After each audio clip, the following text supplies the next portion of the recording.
Allah itu banyak misterinya. Kenapa sih harus misteri? Karena Allah pengen kita ngelihat kebesarannya itu, janjinya itu dengan iman, bukan dengan mata, bukan dengan logika. Kalau dengan mata dan logika kita, itu tuh nggak kuat. Allah pengen kita tuh percaya dengan iman. Dan untuk mempercayai sesuatu dengan iman, maka sesuatu itu nggak boleh terlihat, harus menjadi rahasia, misteri. Percaya nggak lo sama gua gitu, kalau bahasa kita teman-teman. Kalau dia percaya, baru kita akan berikan sesuatu yang istimewa. Sesuatu yang udah dilihat di awal itu nggak istimewa.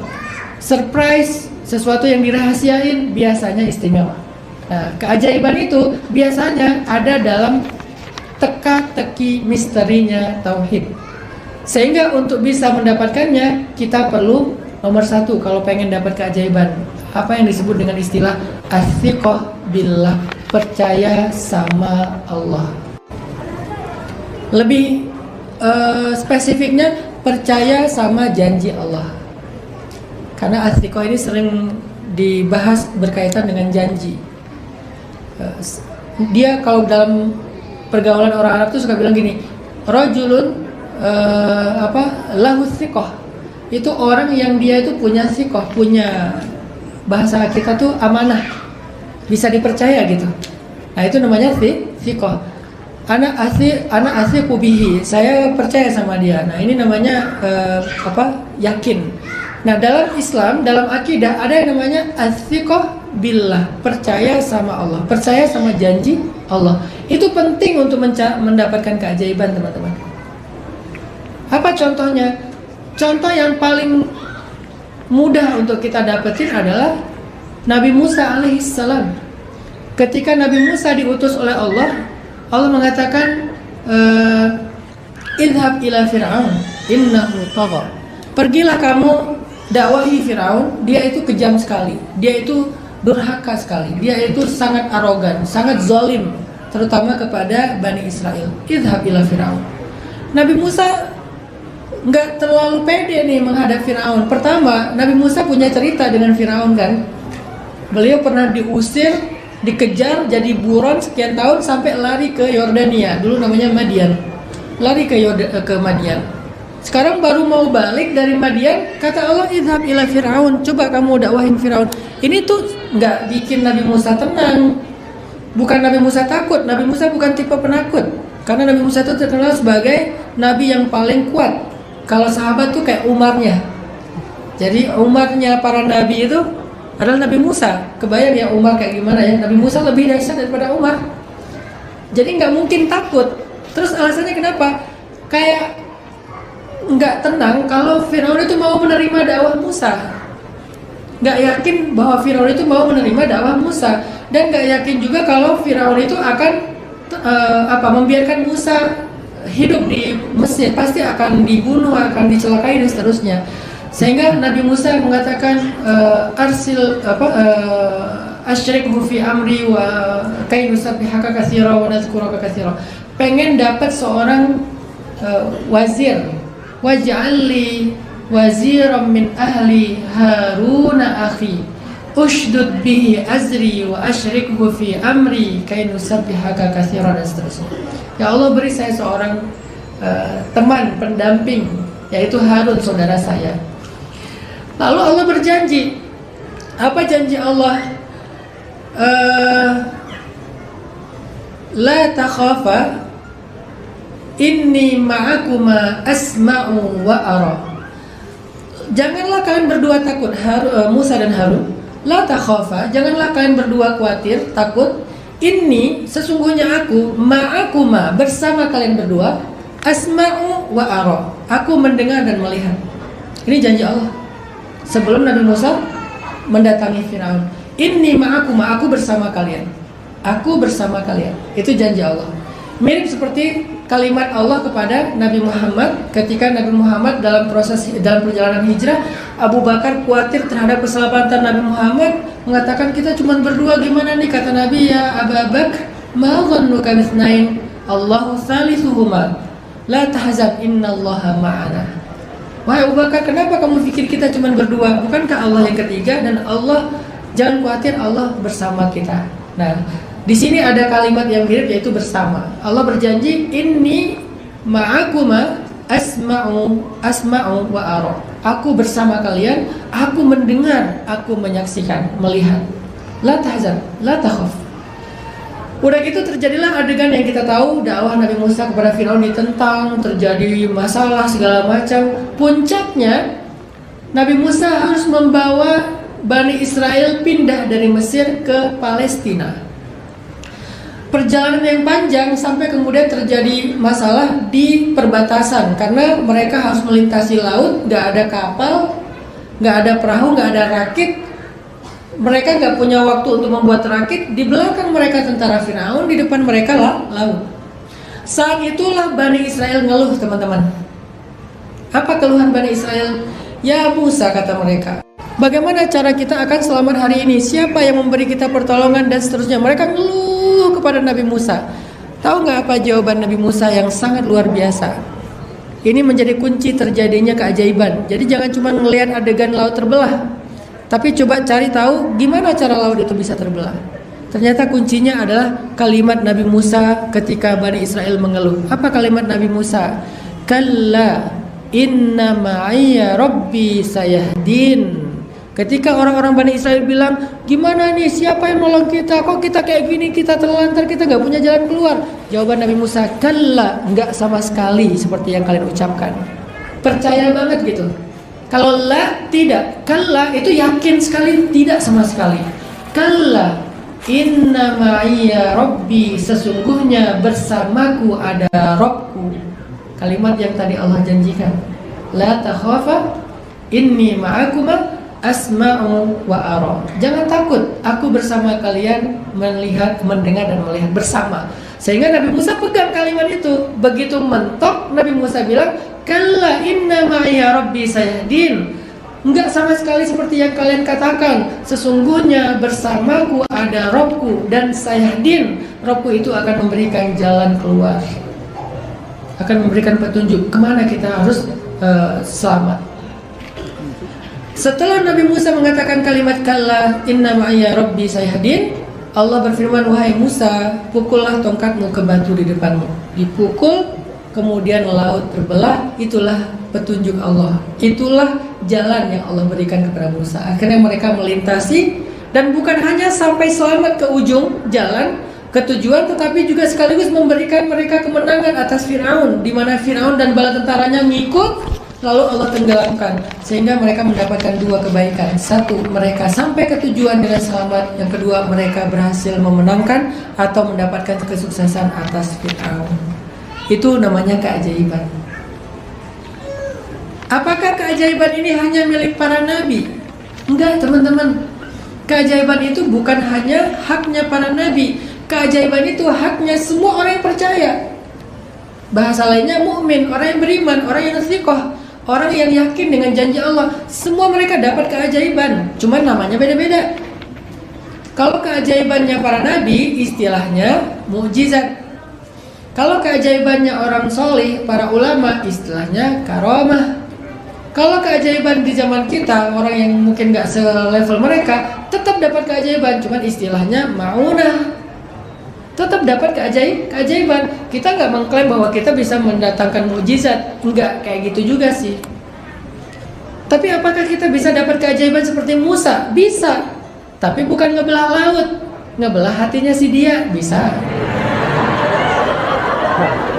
Nabi Musa membelah laut, Nabi Muhammad membelah bulan, aku membelah hatimu. Bisa kayak gitu. Emang penting yang membelah laut? Nggak penting juga buat kita, pentingnya buat Nabi Musa. Kan intinya mendapatkan jalan keluar kan? Kebayang nggak kalau misalnya kita dikasih keajaiban bisa belah laut, udah kita jadi syirik, orang semua nyembah kita, dianggap kita tuh sakti mandraguna. Terus kita udah langsung jadi sombong gitu, nih gua bisa belah laut, viral. Sekarang belum apa-apa aja udah viral, jadi sad boy aja viral ya. Kita cuman, kamu nanya, viral. Kamu bertanya-tanya gimana belah laut coba. Yang sereceh itu aja bisa viral di kita. Apaan tuh viral? Lato-lato viral gitu kan. Baru cuma bisa gitu doang udah viral. Padahal di NTT ada anak usia 8 tahun juara olimpiade matematika ngalahin 6.000 peserta lain di seluruh dunia, nggak viral. Yang lato-lato main 6 jam viral. Kebayang nggak membelah laut? Dulu tuh ada namanya anak kecil yang dapat batu, namanya kalau nggak salah Pokari ya, Ponari. Terus dia jadiin minuman kan, ada yang Pokari Sweat, ada yang Ponari Sweat kan.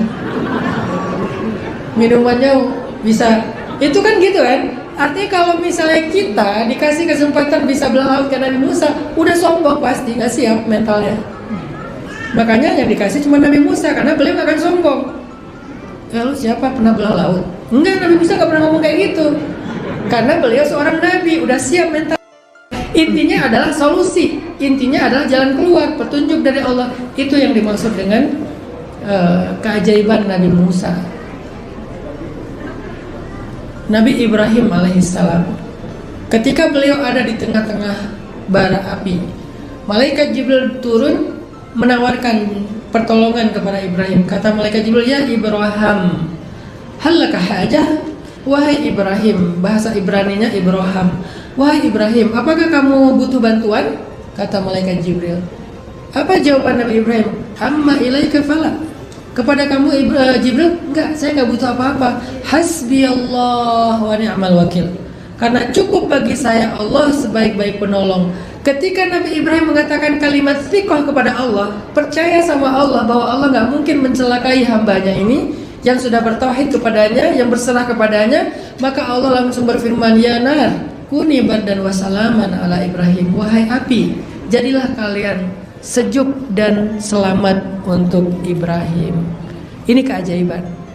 Bagaimana dengan kita? Dalam konteks kita, api itu adalah masalah hidup, ujian, musibah yang sudah mengelilingi kita sampai hampir membakar diri kita, mencelakai diri kita. Dengan kalimat hasbi Allah yang thiqah di hati, Allah datangkan keajaiban.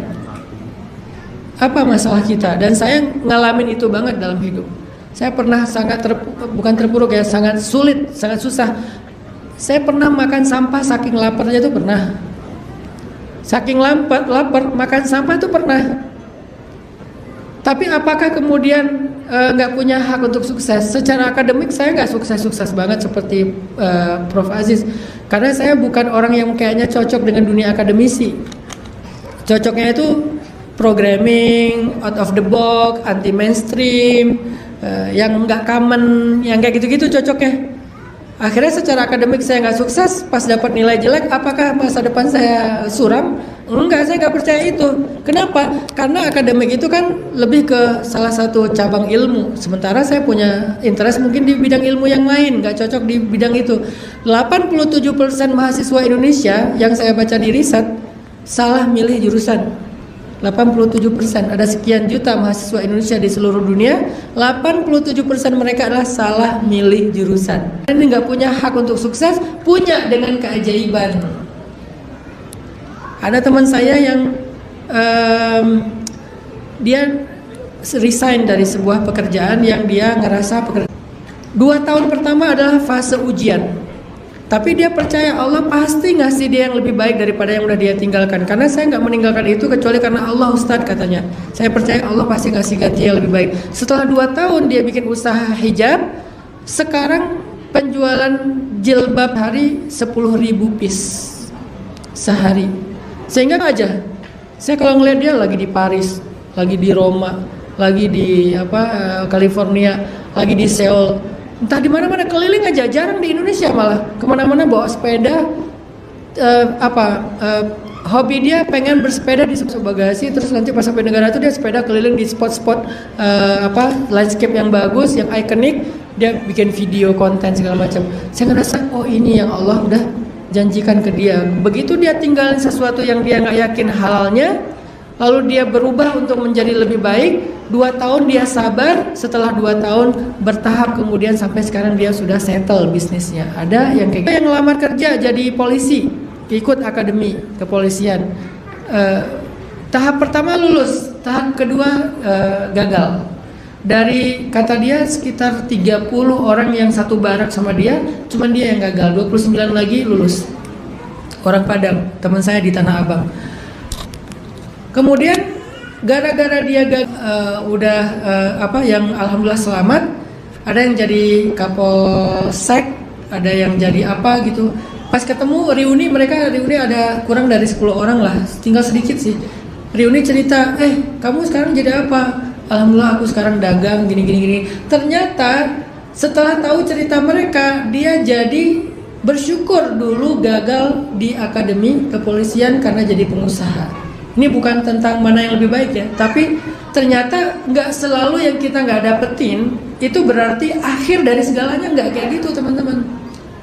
Kenapa? Karena kita percaya sama janji Allah. Kalau kita serahin ke Allah, Allah nggak mungkin ngecewain kita. Hanya kadang-kadang misterinya gini, wa asa an takrahu syai'an wa huwa khairul lakum, wa asa an tuhibbu syai'an wa huwa syarrul lakum. Bisa jadi kalian benci sesuatu padahal itu baik untuk kalian. Bisa jadi kalian menyukai sesuatu padahal itu buruk untuk kalian. Kalimat intinya ada di setelahnya, wallahu ya'lamu wa antum la ta'lamun. Allah lebih tahu dan kalian nggak tahu. Jadi jangan sok tahu. Allah lebih tahu dan kalian nggak tahu. Udah ikutin aja, percaya aja sama Allah. Kalau kalian nggak suka tentang sesuatu nggak apa-apa, karena bisa jadi di baliknya ada kebaikan yang kalian nggak tahu. Bisa jadi yang kalian pengenin banget, menurut Allah itu nggak baik kesudahannya untuk kalian. Jadi ikut Allah aja. Allah lebih tahu dan kalian nggak tahu. Itu kalimatnya. Dan itulah kalimat yang membuat kita sikoh sama Allah, percaya sama Allah. Ini modal banget teman-teman kalau mau dapat keajaiban dalam segala urusan. Bikin standar yang tinggi.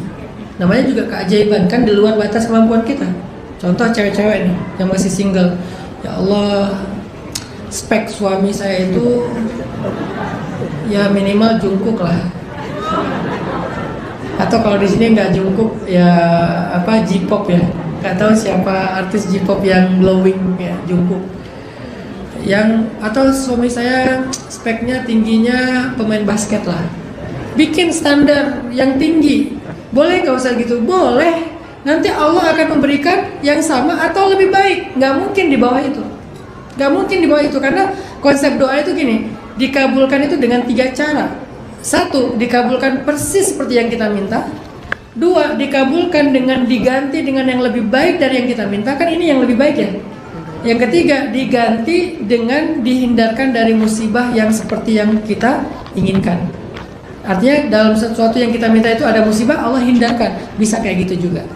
Jadi nggak ada orang yang berdoa tuh rugi, tuh nggak ada. Apalagi kalau berdoanya minta yang terbaik, nggak mungkin rugi. Kalau nggak dikasih sama ya dikasih lebih. Tapi jangan sok tahu, Allah lebih tahu. Maka apa ruginya kita meminta dan berharap yang ajaib-ajaib kepada Allah? Kayak misalnya yang tadi saya bilang pengen umroh setahun 2 bulan sekali atau 3 bulan sekali, pengen ini pengen itu, yang baik-baik aja minta. Termasuk pengen, ya Allah pengen banget bisa hafiz Al-Quran. Ya Allah pengen banget bisa mengumrohkan orang tua. Ya Allah pengen banget punya pasangan yang halal, romantis, baik, membimbing ibadah dan seterusnya. Bikin aja spek yang tinggi. Ya Allah pengen banget jadi orang yang bisa sedekah sebulan itu 100 juta, sebulan 1 miliar. Sedekahnya doang segitu, kebayang income dan penghasilan Allah. Kenapa? Karena kalau kita berharapnya kepada Allah, semuanya murah, mudah, ringan, kecil. Tapi kalau kita mengandalkan diri kita, semuanya berat, besar, kayak jauh gitu. Itu tuh pengalaman pribadi saya. As-thiqah, bila saya pengen sharing beberapa kisah tentang thiqah billah yang ajaib ya. Berlaku bukan hanya tentang resolusi, tapi berlaku juga dalam daily life, dalam transaksi kita, dalam janji-janji kita, dalam komunikasi dan interaksi kita. Ada sebuah kisah diriwayatkan dari Abu Hurairah radhiyallahu an. Ini hadis, jadi dalam bentuk hadis, diriwayatkan oleh Imam Al-Bukhari dengan derajat sahih. Nabi pernah bercerita tentang 2 laki-laki Bani Israel. Yang satu tinggal di sebuah pulau, yang satunya di pulau yang berbeda. Laki ini sedang diuji dengan satu masalah, sehingga dia butuh uang 1000 dinar. Maka kemudian dia nyebrang ke pulau temennya. Sampai di sana dia temui temannya, "Akhi, saudaraku, aku lagi ada masalah, butuh bantuan, aku butuh uang 1.000 dinar. Kamu punya nggak? Bisa bantu nggak?" "Teman nih, walaupun nggak lebih, adalah 1.000 dinar. Kalau kamu emang butuh, pakai aja." "Oh ya, alhamdulillah, alhamdulillah." Udahlah, mulai mereka akad pinjam meminjam 1.000 dinar. Setelah uangnya dikasih, yang punya uang ini bilang, "Ini kan kita akadnya pinjam meminjam. Nah, supaya kita sama-sama tenang, boleh nggak saya minta saksi? Siapa kira-kira saksinya? Kalau terjadi sengketa di antara kita, nanti ada penengahnya." Karena dalam Islam itu kalau ada akad, apalagi masalah harta, harus ada saksi. Dia bilang, "Saya nggak punya siapa-siapa, nggak punya saksi. Gimana ya?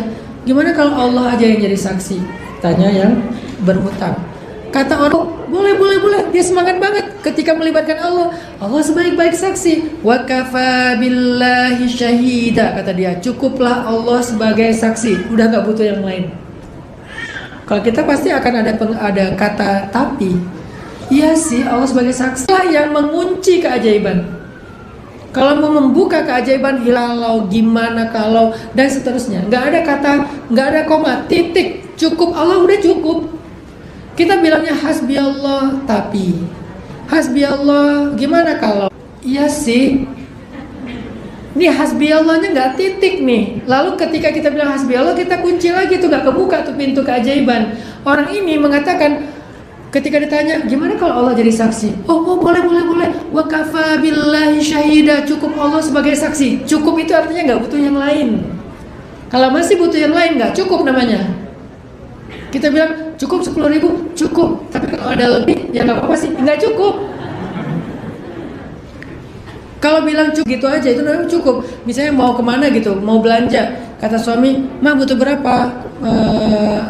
Aku kasih 500.000 rupiah, cukup nggak mah untuk belanja?" "Cukup Pak, 500.000. Artinya dia nggak akan minta 1 juta, 2 juta nggak, karena dia merasa cukup. Tapi kalau dia minta lebih, namanya nggak cukup. Begitu juga kita bilang hasbi Allah. Berarti saya nggak butuh saksi lain. Ini di thiqah, husnuzan kepada Allah. Udah gitu dia nanya lagi yang punya uang. "Oke, sekarang saksi udah cukup, Allah aja jadi saksi. Saya setuju banget, Allah sebaik-baik saksi," kata dia. Terus nanti kalau misalnya kamu nggak penjamin nggak gitu? Ada jaminan atau penjamin nggak? Karena kan tetap butuh. Kata orang ini, "Saya juga nggak punya penjamin, nggak ada jaminan juga." "Gimana kalau Allah aja jadi penjamin?" "Oh baik, Allah sebaik-baik penjamin." Ini dua-duanya soleh. Yang satu tuh bukan lagi manfaatin ya. Kalau kita yang jadi orang yang pertama, mungkin kita bakal, "Wah ini kayak orangnya gampang banget nih di gitu." Enggak, dua-duanya berbaik penjamin. Kata yang punya uang yang kedua, "Oh ya boleh. Wa kafa billahi kafila." Cukuplah Allah sebagai penjamin. Allah sebaik-baik penjamin. Ya udah ya, kapan mau dibayar?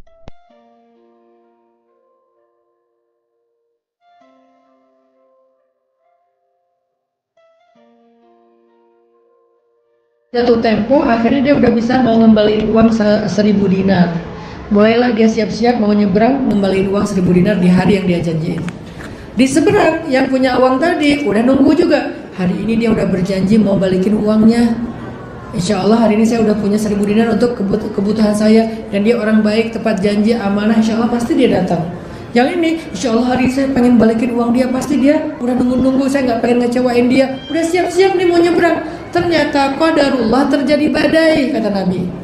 Badai yang luar biasa, sehingga tidak ada satupun kapal yang berani nyebrang. Dia datang ke setiap pemilik kapal, nggak ada yang berani nyebrang.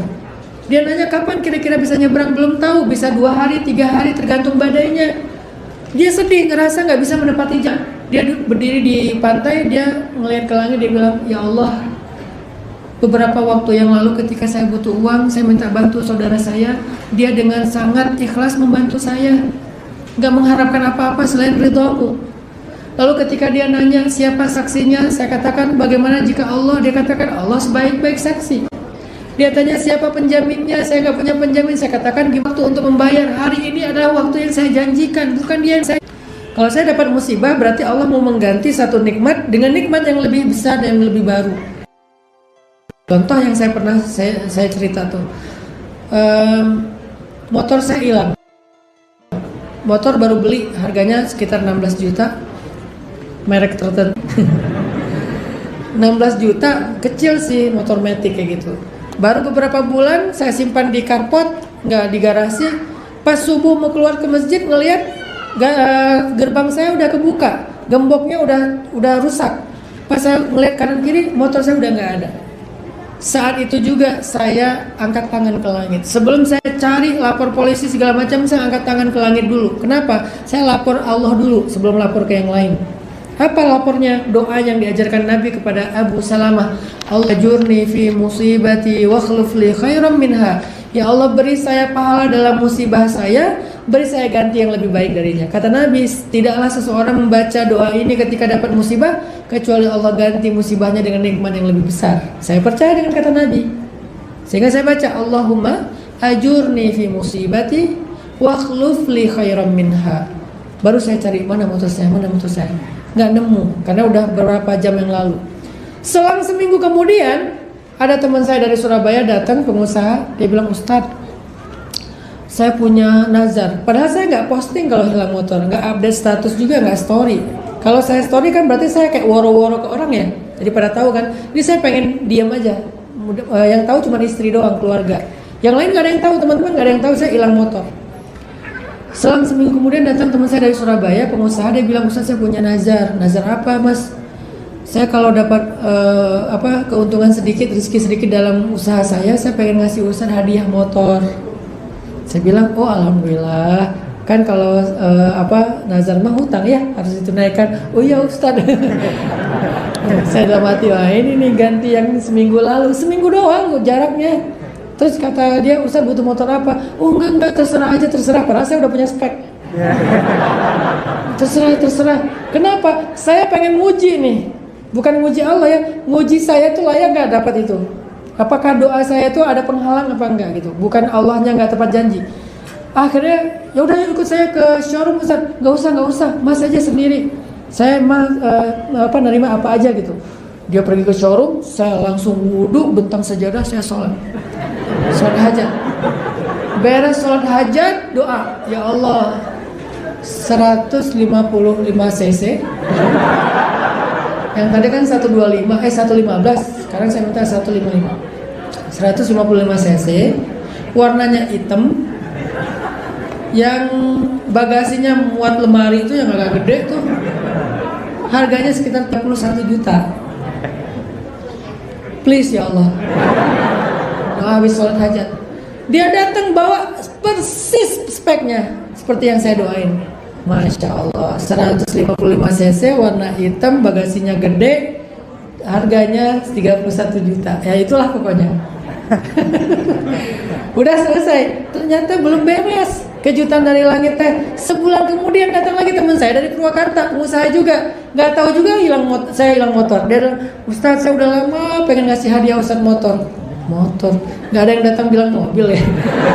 Cuman karena hilangnya motor gitu. Udah lama pengen ngasih Ustaz hadiah motor. Oh iya, alhamdulillah. Ustaz butuh motor apa sih? Enggak, terserah aja. Yuk ikut ke showroom, nggak usah. Akhirnya dia ke showroom, saya langsung sholat hajat. Ya Allah, 225 cc. Mau saya pakai touring. Karena waktu itu saya lagi ada program sama si Edi Brokoli, sama anak-anak muda tuh bikin dakwah yang daerah selatan, surfing di sana. Mau dipakai touring ya Allah, buat dakwah ini ya Allah. Dan nggak boleh bohong ya sama Allah, karena kan alimun bidzati sudur kan, tahu banget isi hati kita. Nggak ada gunanya bohong sama Allah tuh. Yukhadi'unallaha walladzina amanu wa ma yakhda'una illa anfusahum wa ma yash'urun. Mereka mengelabui Allah, padahal mereka cuma mengelabui diri mereka sendiri. Jadi harus jujur. Ya Allah, Kau Maha tahu bahwa saya pengen banget pakai motor ini buat dakwah ke keliling Jawa Barat. Datang bawa persis lagi, warnanya sama-sama warna hitam. Sekian cc, harganya sekitar 60-an juta. Alhamdulillah. Setelah setahun saya jual lagi tuh motor, tapi izin dulu ke orangnya, Kang boleh nggak motornya saya ganti MacBook? Saya lebih butuh MacBook sekarang buat ngedit, buat bikin konten, buat nulis, buat coret-coret mind map. Boleh nggak? Oh boleh Ustaz, itu kan udah punya Ustaz, silakan mau dipakai apa aja, mau dibuang kayak mau dijual. Oh ya udah, ini akhirnya saya jual, beli MacBook nih ya, Kang udah jadi nih MacBooknya, alhamdulillah semoga berkah Ustaz. Ya semoga pahalanya juga ngalir. Tetap saya menghargai beliau. Intinya kok benar gitu. Allah nggak ingkar janji, Rasulullah tuh nggak asal ngomong. Allah nggak ingkar janji, Rasulullah nggak asal ngomong. Allah pasti menepati janji, Rasulullah kalau bicara itu wahyu dari Allah. Sehingga kata Nabi kalau dapat musibah itu berarti mau diganti yang lebih baik dengan syarat baca doa tadi. Benar. Apa alasan kita untuk berkeluh kesah? Apa alasan kita untuk berkeluh kesah kalau kita thiqah sama Allah, percaya sama Allah? La yukhliful mi'ad, nggak pernah ingkar janji. Itu modal banget untuk dapetin keajaiban. Berbaik sangka sama Allah, percaya sama Allah, mengandalkan Allah, melibatkan Allah sejak awal, angkat tangan ngadu sama Allah dan seterusnya. Itu rahasia pertama.